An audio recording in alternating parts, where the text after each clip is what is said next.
In this video, I'm breaking down 6 things you need to do after college, from getting your money right to landing your first job to figuring out if grad school is even worth it. There's no fluff and no pressure to have it all figured out, just real advice that can save you time, stress, and money. Let's get started. Tip 1. Start your resume before graduation. Don't wait until you have your diploma in hand to start working on your resume.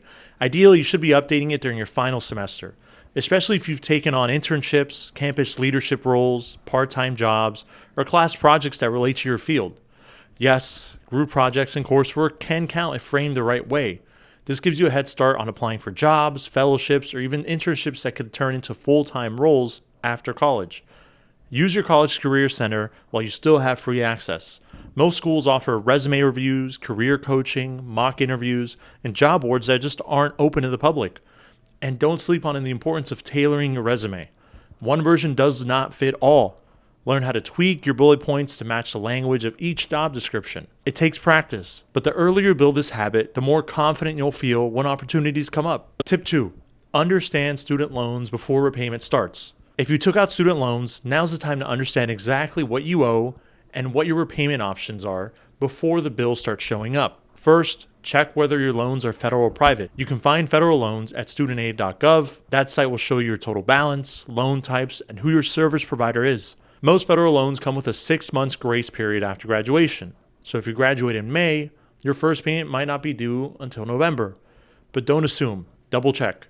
For example, let's say you borrow $25,000 in federal loans.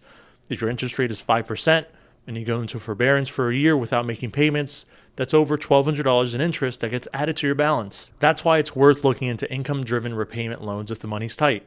These adjust your payment based on your income, sometimes even to $0, and help you avoid interest stacking up. The earlier you get organized, the more flexibility you'll have to avoid missed payments or unnecessary stress. And even if you're unsure where to start, your school's financial aid office can usually point you in the right direction even after graduation. Tip number 3. Considering grad school? Do this first. If grad school is on your mind, and that's totally valid, especially if your field requires an advanced degree. But before you dive into applications or take on more student debt, take time to talk to people who've actually been through the program or career path you're interested in. Why? Because grad school is a big investment in both time and money. And once you're in it, it's not always easy to pivot. Talking to people who's already been through it gives you a clear picture of what programs are actually preparing you for, whether the job outcomes match your goals, if the degree gave them a real edge, or if work experience would have done more. Take policy degrees, for example. Programs like MPPs and MPAs can be valuable, but plenty of folks working in the government, nonprofits, or advocacy start off with just a bachelor and get the degree later, sometimes with employer support. Talking to someone already in the field might show you that experience matters just as much, if not more, in the early years. That's where LinkedIn comes in. Even if your profile isn't perfect yet, it's a great tool to find people by school, degree, or job title. Most folks, especially recent grads, are open to chatting if you reach out respectfully. The goal isn't to get a perfect roadmap, it's to gather enough real insight to make a decision that fits your goals and timeline, not someone else's. Tip 4. Your first job might be entry level, and that's okay. Here's something I wish more people said out loud. Your first job after college probably won't be glamorous, and that doesn't mean you did anything wrong. For degrees like political science, sociology, psychology, communications, or English, it's common to start in administrative or coordinator roles. That might mean scheduling meetings, taking notes, or supporting someone else's project. And yeah, that might not be what you pictured when you got your degree, but getting your foot in the door matters. When I first moved to Florida to DC, I worked at Macy's before landing my first job as a staff assistant. It was definitely an admin role, a lot of logistics, paperwork, calendar stuff. But I showed up, stayed consistent, and over time I gained the trust of my team. They started giving me exposure to projects that actually aligned with the work I wanted to do in the long term. That first role helped me understand the landscape, build relationships, and prove I was ready for more. And that's often how real career growth happens, from showing up in the room, even if your title doesn't sound fancy yet. The key is to focus less on the job titles and more on where the job is taking you. Tip 5. Living at home isn't a setback, it's a strategy. Let's normalize something real quick. Living with your family after college isn't a failure, it's a financial strategy. If the job or internship opportunities you're pursuing are in your hometown or nearby, staying at home can give you breathing room to figure things out without burning through savings or going into debt. Rent, groceries, utilities, those are things that add up fast. And if your income is just getting started, there's no shame in keeping your costs low while you build momentum. Now, if you're moving to a new city for work or school, that's a different situation.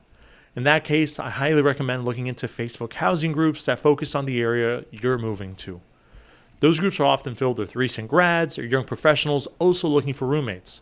You can also find people with similar budgets, life stages, and maybe even shared interests, and split the cost of housing without breaking your budget. I know for some folks, sharing space can feel like a sacrifice, but in most cities, living with your roommates can save you thousands and help you adjust faster. You might even build a new social circle in the process. The point is, there's no right way to live after college. Do what makes the most sense for your situation, not what looks good on Instagram. Tip 6.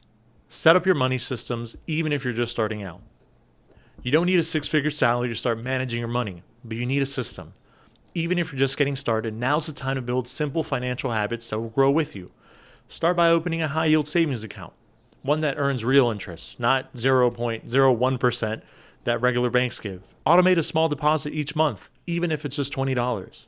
Next, set up credit monitoring, either through your bank or free tools like Credit Karma, so you can track your score and make sure nothing sketchy is happening with your identity. And get in the habit of tracking your spending. This doesn't mean obsessing over every dollar, but knowing where your money's going. Use an app like Monarch or YNAB, or even just the Notes app on your phone. The earlier you put these pieces into place, the easier it is to stay on top of your finances before it becomes overwhelming. Think of it as setting up your foundation. You're not just reacting to money, you're starting to manage it with intention. So yeah, graduating is a big deal, but the real work starts after the ceremony. Whether you're living at home, job hunting, planning grad school, just trying to figure it out, that's normal. You're not behind. The goal isn't to have it all figured out, it's to take small and smart steps that set you up for the long game. If this helped, hit the like button, subscribe, and share it with someone else who just graduated and needs to hear this. You got time, just don't waste it waiting for everything to be perfect. I'll see you in the next one.